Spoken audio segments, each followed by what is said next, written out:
Hi America, I'm crack senior editor Josh Sargent, and Priest is a terrible movie that I once forced all my friends to watch with me on my birthday. Despite the fact that it's a movie about cowboys fighting vampires, it's really bad, except for one scene where Carl Urban, playing a vampire cowboy priest, conducts music while a village explodes around him, and it's so rad that I literally can't even.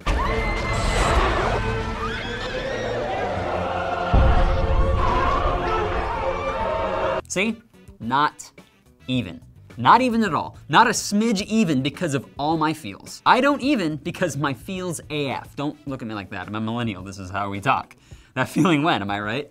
Shakes my head. Turns out, sometimes the coolest, smartest, zaniest scenes are buried inside of really stupid movies that nobody cares about. But I'm gonna talk about them now, and hopefully by the end, you will care about them. And me. And we'll be friends, and you'll go see movies on my birthday, because nobody else will. The Fast and the Furious movies are not known for their realism. In fact, I did a video about that. But what most people don't realize is that before it was a movie franchise about super ninjas battling nuclear submarines, it was a series about doofuses doing doofy things that everyone knew was doofy. One of those things just so happens to be the most realistic fight scene I have ever seen in a movie. It is beat by beat every bar brawl I have ever watched happen. Here we go.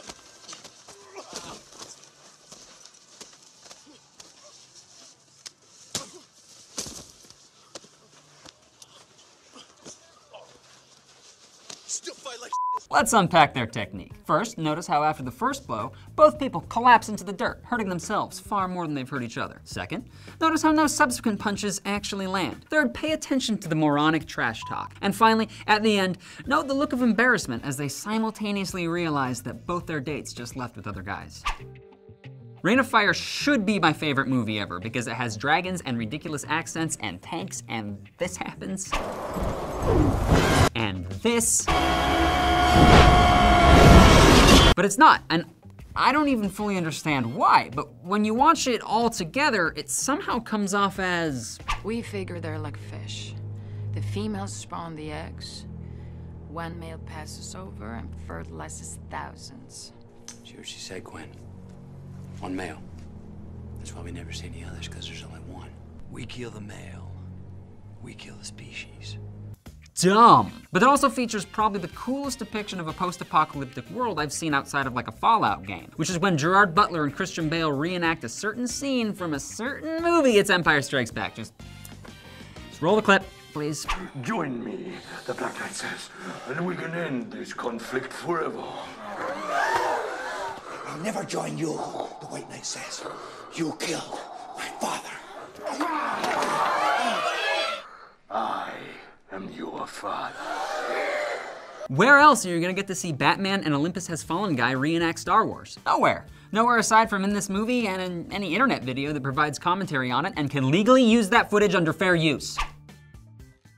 You might remember the French characters from Godzilla. You knew they were French because of the thick accent, the love of fine coffee and croissants, and the fact that they were constantly talking about how French they were. French Secret Service. Oh. Most of the jokes in this movie don't land. I hesitate to even use that word because I'm not sure making one character an old-timey racist even counts as a joke. I don't even know if we're gonna have to bleep the slur she uses. Damn right, you crazy. Guess so. That's it was the W word for Italians. You can Google it. Then there are these classics. You got any glue or something? I'm sorry, I left my forgery kit back at the office. Not if he reproduces asexually. Where's the fun in that? Right? Because most people don't even own forgery kits, and sex is enjoyable. But there is one good joke, and it's about the French. After 90 minutes of oui, oui, oui, ha, and sacre bleu, the payoff is the moment when Jean Reno gives all his soldiers gum. Why are you giving your soldiers gum? Matthew Broderick asks. It makes us look more American. Okay, no, I don't want to do the French accent anymore. Just cut to the, I feel weird about that. Just cut to the scene. Makes us look more American. Oh, really? And you know what? He's super right. I know a lot of French people, weirdly enough, and I never would have thought of that. That's a good observation. Not a great one, but smarter than average. And it's so much better than any of the other jokes, or the design of Godzilla, or the idea to set a Godzilla movie in New York in the first place, because there's no way he could have gotten there without swimming through the Panama Canal, and what did that look like? In fact, I almost wonder if they made this whole movie just as an excuse for that scene. Probably. The 2005 Doom movie is not good. But I need to explain the plot to you right now for my point to make sense, so we're just gonna get through this. Doom takes place on Mars, where scientists have discovered a 24th chromosome that, when injected into a person, either makes them a superhuman Adonis or an evil goblin creature, depending on whether or not they are inherently good or bad. Yes, Doom agrees with the decidedly Nazi idea that morality is biological. At the end, Reaper, portrayed by my favoriteest actor ever, Karl Urban, is shot, and his sister wants to give him the chromosome to save his life. He says, I've done some bad things.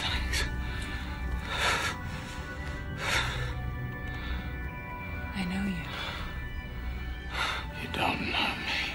but she gives him the injection anyway so we can get a pretty killer first-person shooter scene. So Reaper has done some bad things, but he's got the goodness gene. Now, rewind the movie. The character Goat has been infected with the same virus, but since he's got the bad gene, he starts to turn evil. Realizing this, he sacrifices himself to save the lives of his friends. So Reaper was born good, but did shitty things anyway, and is rewarded as a hero. Goat, on the other hand, was born awful, overcame that awfulness to do something truly heroic, and dies. The movie becomes a tragically beautiful commentary on the state of human morality. And also, there's this scene.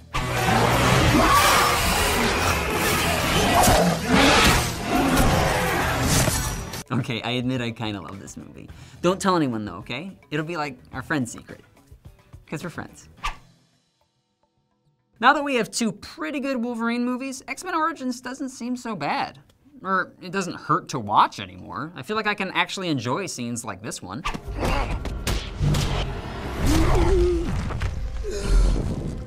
And that was pretty cool. So was this.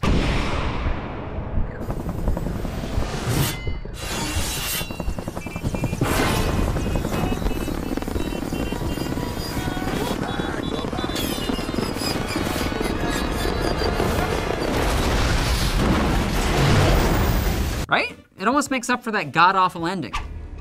Nope, no need to show it. We all remember, it's fine. But one of the things that got buried underneath all this crappiness was the genuinely stellar opening sequence where two immortal, invincible brothers fight through every American war just 'cause they love murder, right? I mean, there's gotta be an easier job if you're an immortal super god than just soldier for 60 years. Crab fishermen do pretty well. But anyway, showing Victor and Logan's shifting perspective on violence, Logan grows more weary at the cost, while Victor seems to enjoy it more and more, sets up the core conflict of the story, and functions as a metaphor for the country's evolution over the past century. And it's just a better idea for a movie. In Origins, Logan and Victor are just stuck in a grudge match where neither character can physically be killed. So most of the fight scenes seem kinda pointless.